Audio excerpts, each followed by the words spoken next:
এতিয়া অলপ আগতে মই বিশ্বনাথ চাৰিআলিত আছিলোঁ, এগৰাকী মোক আইতাই ক'লে যে বাবা ইমানটো দিছ যদি গেছৰ দামটো কমাই নিদিয় কিয়?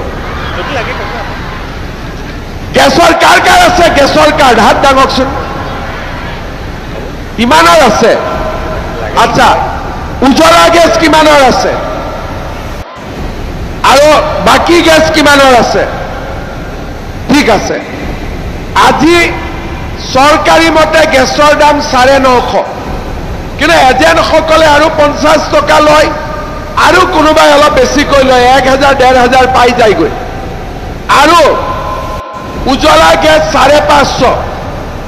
এতিয়া যদি গেছৰ দামো 600 650 কৰি দিওঁ কেনেকুৱা হ'ব? কেনেকুৱা হ'ব? একদম মনৰ পৰা কওক, কেনেকুৱা হ'ব? অলপ হাত চাপৰি বজাই দিয়ক। ভাল হ'ব? তেতিয়াহ'লে অক্টোবৰ মাহৰ পৰা গেছৰ দামো 300 350 টকা কমাই দিম, হ'ব?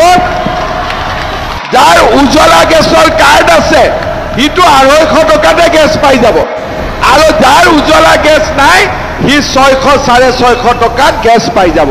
যে এই যে মই 5 বছৰ মুখ্যমন্ত্ৰী হলো, আগততো কেতিয়াও মই CM হোৱা নাই, আগত গমো নাপাওঁ CM হলে কি কৰিব পাৰে, এতিয়াহে বুজি পালো।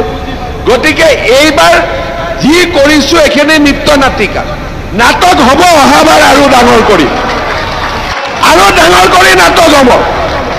এইখিনি মাত্ৰ। থিয়েটাৰ আগতে নিত্য নাটিকা ওলাই নে নাই?